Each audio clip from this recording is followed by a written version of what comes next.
ನಮಸ್ಕಾರ ಎಲ್ಲರಿಗೂ. ನೀವು ನೋಡ್ತಾ ಇದ್ದೀರಾ ಕ್ರಿಕೆಟ್ ಜಗತ್ತು ಮತ್ತೊಂದು ವಿಡಿಯೋಗೆ ಸುಸ್ವಾಗತ. Welcome to Gautam Gambhir Era.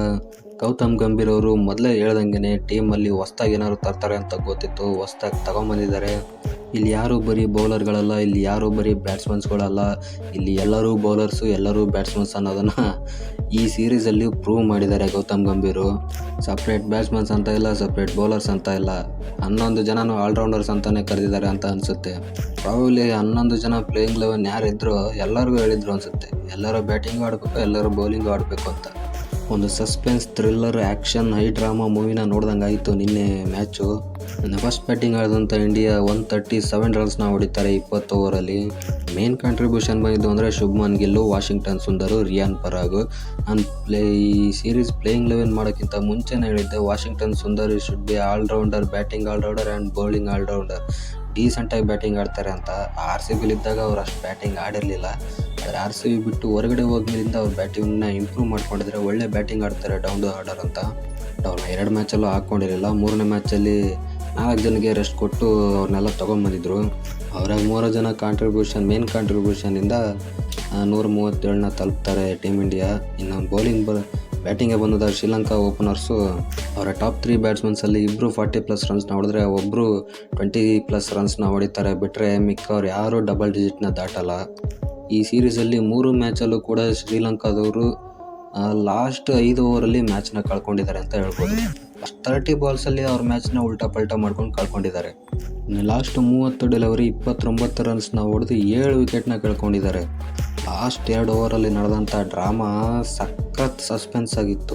ಯಾರೂ ಎಕ್ಸ್ಪೆಕ್ಟ್ ಮಾಡಿರಲಿಲ್ಲ 19ನೇ ಓವರ್ ರಿಂಕು ಸಿಂಗ್ ಹಾಕ್ತಾರೆ, 2 ವಿಕೆಟ್ ಎತ್ತಾರೆ ಅಂತ.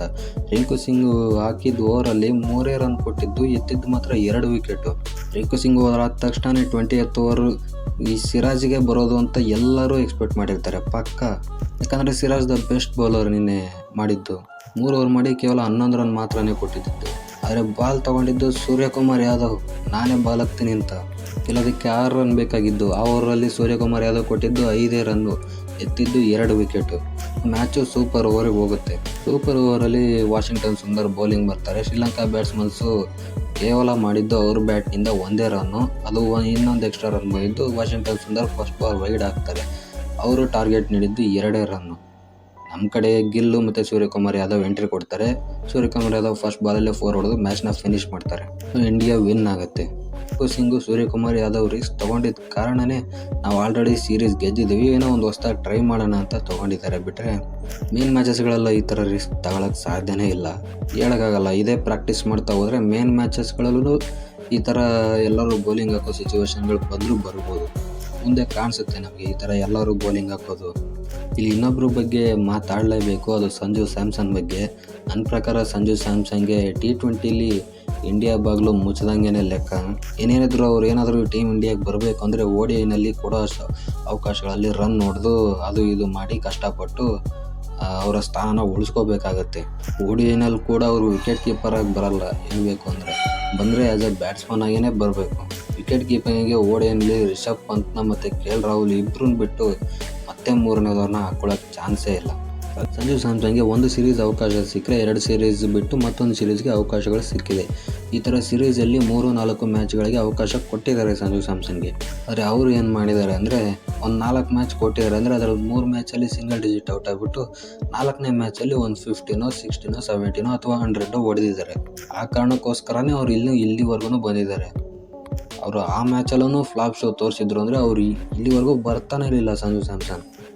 ಒಂದು 4 ಮ್ಯಾಚ್ ಅಥವಾ 5 ಮ್ಯಾಚ್ ಅವಕಾಶ ಕೊಟ್ಟರು ಅಂದರೆ ಅಟ್ಲೀಸ್ಟ್ ಎಲ್ಲ ಮ್ಯಾಚಲ್ಲೂ 20+ ರನ್ಸೋ 30+ ರನ್ಸೋ ಅಥವಾ 3 ಮ್ಯಾಚಲ್ಲಾದರೂ 50+ ರನ್ಸೋ ಈ ಥರ ಕಾಂಟ್ರಿಬ್ಯೂಷನ್ ಕೊಟ್ಟರು ಅಂದರೆ ಕನ್ಸಿಸ್ಟೆಂಟ್ ಪರ್ಫಾರ್ಮೆನ್ಸ್ ಬಂದರೆ ಮಾತ್ರನೇ ಟೀಮ್ ಇಂಡಿಯಲ್ಲಿ ಚಾನ್ಸ್ ಸಿಗೋದು. ಇಲ್ಲ ಅಂದರೆ ಚಾನ್ಸೇ ಇಲ್ಲ. ಸಿಕ್ಕಾಪಟ್ಟೆ ಕಾಂಪಿಟೇಷನ್ ಇರೋವಂಥ ಸ್ಲಾಟಲ್ಲಿ ಇರೋದವರು. ಅವರು ಆ್ಯಸ್ ಎ ಬ್ಯಾಟ್ಸ್ಮನ್ ಆಡಲ್ಲ, ಅವರು ಆ್ಯಸ್ ಎ ವಿಕೆಟ್ ಕೀಪರಾಗಿ ಆಡ್ತಾರೆ. ಒಂದು 11 ಜನ ಆಟಗಾರರಲ್ಲಿ ಒಬ್ಬರೇ ವಿಕೆಟ್ ಕೀಪಿಂಗ್ ಮಾಡೋಕ್ಕಾಗೋದು. ಅವರು ಆ್ಯಸ್ ಎ ಬ್ಯಾಟರ್ ಆಡಿದ್ರು ಅಂದರೆ ಎಲ್ಲಾದರೂ ಒಂದು ಕಡೆ ಅವ್ರನ್ನ ಹಾಕೋಬೋದಾಗಿತ್ತು. ಇನ್ನೇ ವಿಕೆಟ್ ಕೀಪಿಂಗ್ ಕೂಡ ಅಷ್ಟು ಚೆನ್ನಾಗಿ ಮಾಡಿಲ್ಲ. ಸಿರಾಜ್ ಅವ್ರ ಬೌಲಿಂಗಲ್ಲಿ ಒಂದು ಕ್ಯಾಚ್ ಬಿಟ್ಟರು.